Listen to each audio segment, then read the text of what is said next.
पाकिस्तान के foreign office ने कल स्टेटमेंट दिया है कि भारत के जंगी जुनून जो है वो मतलब उसमें बढ़ोतरी हो रही है, वो बहुत ज्यादा बढ़ रहे हैं। S-400 सिस्टम इंडिया ने लिया और अभी उसकी इंस्टॉलेशन चल रही है पंजाब बॉर्डर पे, जो पाकिस्तान के साथ आपका पंजाब और हमारा पंजाब लगता है क्या, लेकिन पाकिस्तान बॉर्डर के साथ इसको लगाया जा रहा है, वजह क्या है? फर्स्ट क्वार्टर है, अभी 4 और ऐसे लगेंगे, टोटल 5 है। तो वो टोटल मैं कहूंगा कि इंडियन स्काइज को कवर करें। में आपका स्वागत है। आज की इस वीडियो में पाकिस्तान मीडिया में बात हो रही है। हम सब लोगों ने दोस्तों देखा है कि जब से मोदी जी भारत के पीएम बने हैं तब से भारत की नीतियों में काफी बदलाव आया है। भारत धड़ाधड़ भारत की आर्मी के लिए खतरनाक से खतरनाक हथियार खरीदता जा रहा है। पहले भारत ने राफेल की डील खत्म की और राफेल पा भी लिए और उसके बाद अब S-400 भी भारत के पास आ चुका है। दोस्तों ये दोनों ही हथियार बहुत ही खतरनाक है और गेम चेंजर है। दोस्तों आपको ये भी बता दें कि भारत ने S-400 का एक सेटअप पाकिस्तान बॉर्डर पर ऑलरेडी लगा दिया है। अब इसकी वजह से पाकिस्तान के न्यूक्लियर हथियार भी भारत का कुछ उखाड़ नहीं पाएंगे। पाकिस्तान भारत को अपना दुश्मन देश मानता है।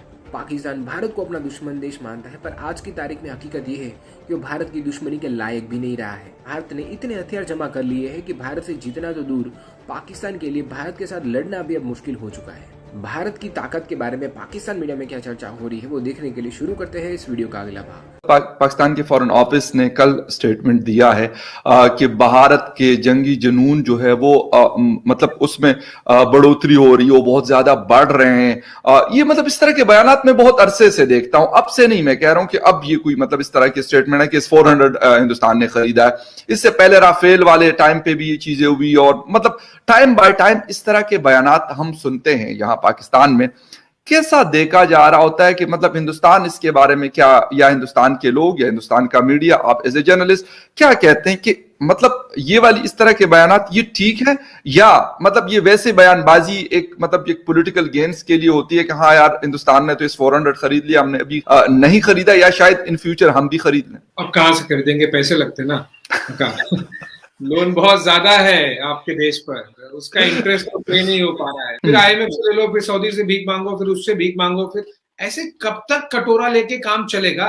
S-400 सिस्टम इंडिया ने लिया और अभी उसकी इंस्टॉलेशन चल रही है पंजाब बॉर्डर पे, जो पाकिस्तान के साथ आपका पंजाब और हमारा पंजाब लगता है।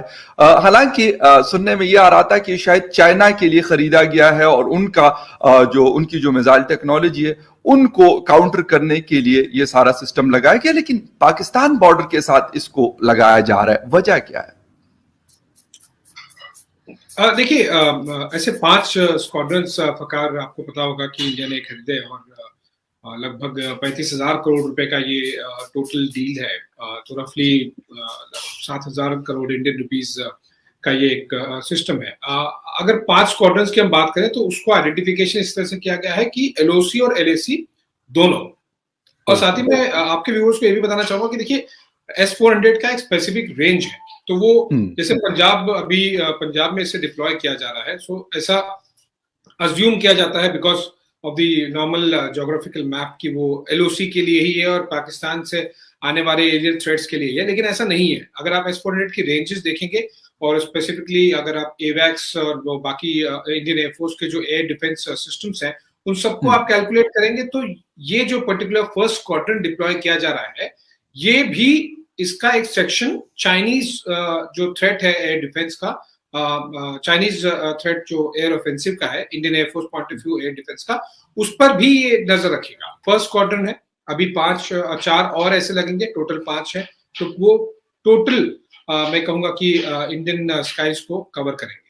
अच्छा आशीष, एक आपने कहा 5 स्क्वाड्रन्स है जो इंस्टॉलेशन इसकी LAC पे भी होगी और LOC या जो हमारा आपका बॉर्डर है उसके ऊपर भी, तो पाकिस्तान के दूसरी कौन सी मतलब ऐसी लोकेशन है, या सारे का सारा इसके बाद जो 4 स्क्वाड्रन मजीद होंगे उसकी इंस्टॉलेशन जो है LAC पे होगी?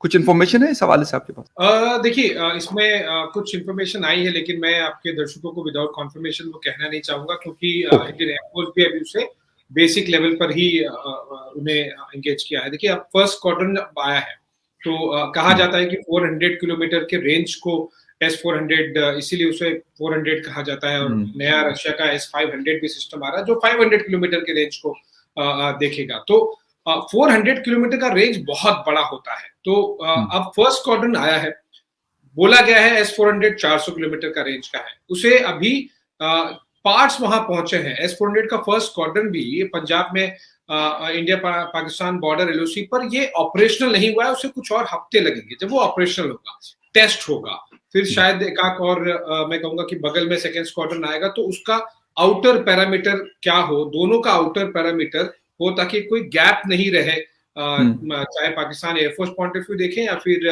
PLA पॉइंट ऑफ व्यू देखें, तो उसको एग्जैक्टली देखेंगे इंडियन एयरफोर्स हमारे कंफर्ट के हिसाब से, फिर वो लोकेशंस डिसाइड होंगे। पर इतना जरूर मान के चलिए कि अगर S-400 400 किलोमीटर के रेंज को देख रहा है, तो जाहिर सी बात है कि 5 मतलब 20,000 किलोमीटर है, तो वो कोई 350 किलोमीटर के बाद लग जाएगा, कोई हो सकता है 550 किलोमीटर के बाद लगे। वो जो it's an operational tactical level thing, तो उसे इंडियन एयरफोर्स के स्क्वाड्रन बाय स्क्वाड्रन एस्टैब्लिश किया जाएगा। तो ये डिफॉल्ट ही गिव अवे है एक्चुअली, मतलब ये कहाँ पर लोकेशन, इसमें ज्यादा किसी को साइंस लगाने की जरूरत नहीं है। ऐसा नहीं होगा कि एक S-400 यहाँ लगाया, फिर 20 किलोमीटर बाद एक और S-400 लगाया, तो फिर मतलब नहीं है। 400 किलोमीटर के रफली रेंज पर ही पूरे बॉर्डर पे लगेगा। हम पूरा ईस्ट में, इंडियन ईस्ट साइड में LAC पर बहुत ज्यादा फोकस कर रहे हैं, ट्रूप डिप्लॉयमेंट हो रहा है, रफेल्स लग रहे हैं, बहुत सारी चीजें हो रही थी। तो पाकिस्तान ऐसे में कुछ बदमाशी कर ले, पाकिस्तानी आर्मी या एयरफोर्स कर ले, तो उन्होंने कहा था मुझे कि पाकिस्तान बदमाशी नहीं करेगा। मैंने कहा क्यों नहीं करेगा, टू फ्रंट वॉर तो हमेशा ही प्रिपेयर करना। वो कह रहे हैं कि जितनी हमारी प्रिपरेशन है ना आशीष, अगर वो जो हम नॉर्थ ईस्ट की तरफ हम प्रिपेयर कर रहे हैं, उस प्रिपरेशन को हमने हल्का सा डायरेक्शन चेंज कर दिया ना नॉर्थ वेस्ट, तो पाकिस्तानी आर्मी, एयरफोर्स, नेवी निस्तो नाबूद हो जाएगी। और they are aware of this preparation, है ना, चाहे वो अब सैटेलाइट और बाकी इंटेलिजेंस पॉइंट ऑफ व्यू देखें, बिल्कुल Pakistani government was aware of this preparation, और वही हुआ। आप देखिए इंडिया चाइना टेंशन अब तो थोड़ा सा हल्का सा कम हो गया है, पर कितना ज्यादा था पिछले 1-1.5 सालों में। कहां पे पाकिस्तानी आर्मी ने सिचुएशन की, बल्कि पाकिस्तानी आर्मी ने तो DGMO लेवल पे कॉल किया, सीजफायर रोक दिया, correct me if I am wrong, तो वो सीजफायर के बाद में कुछ हुआ भी नहीं। अब तो सीजफायर बहुत ही रेयर हो गए हैं along the LOC and IB।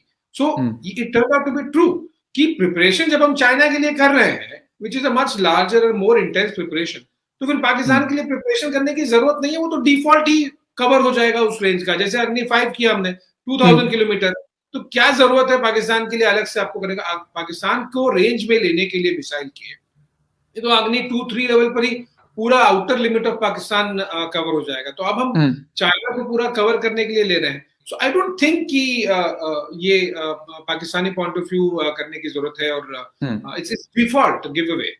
अच्छा, आशीष, एक तो ये है कि मतलब जिस तरह पाकिस्तान में भी मिसाइल्स बनते हैं, 5000 किलोमीटर के मिसाइल हैं या 4000 या 2500 किलोमीटर की रेंज के मिसाइल्स हैं, ये हमने हिंदुस्तान के फ्ला शहर को हमने टारगेट करना है, ये करना है, वो करना है। आप बात कर रहे हैं कि मतलब डिफॉल्ट में कवर हो जाएगा पाकिस्तान, ठीक है, फाइन।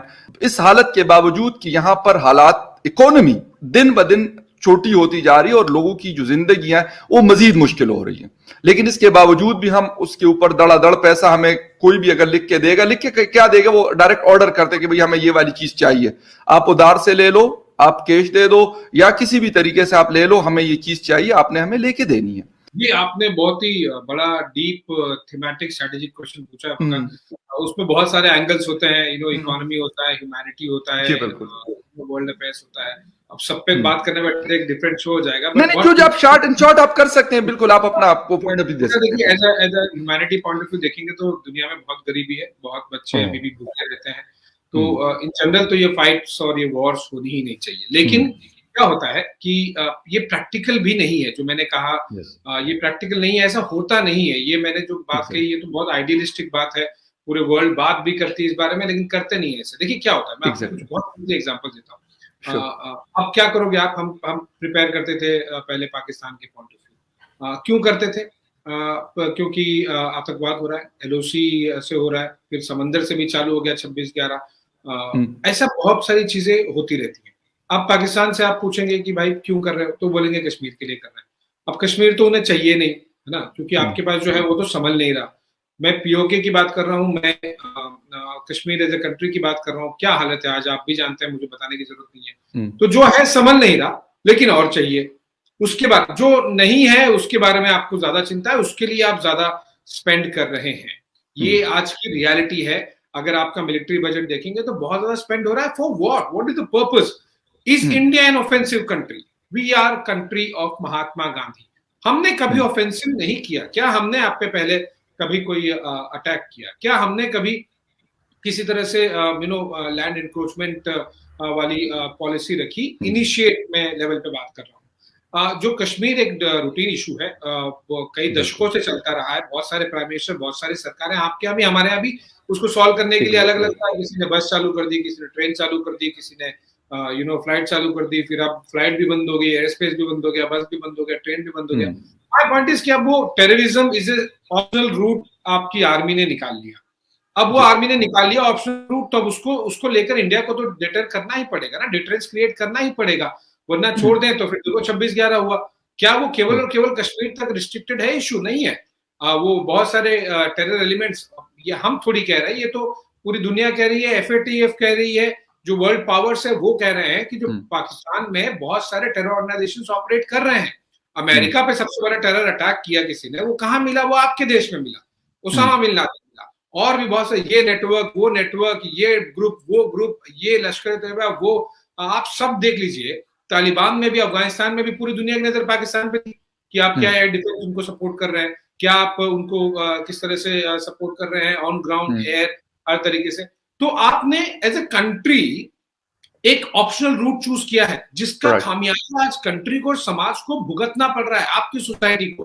पर क्या होगा? India as a country, we will have to prepare, we will have to. अगर आप नहीं करेंगे, हम केवल कश्मीर के पॉइंट ऑफ व्यू रहे, तो फिर 26/11 हो गया। देखिए, फिर हम 26/11 करेंगे तो और कोई टेरर अटैक हो जाएगा, जिसके लिंक मिलेंगे पाकिस्तानी सॉइल से, पाकिस्तानी ऑर्गेनाइजेशन से, पाकिस्तानी फंडिंग से। एंड अगेन ऐसे FATF इज सेइंग कि फंडिंग आपके यहाँ हो रही है। अब वही है कि सांप पालोगे तो आपके यहाँ भी कई बार धमाके होते हैं, आपके यहाँ भी स्कूल में बच्चे मारे जाते हैं, क्योंकि सांप पालोगे, सांप को नहीं पता आप सांप पाल रहे हो।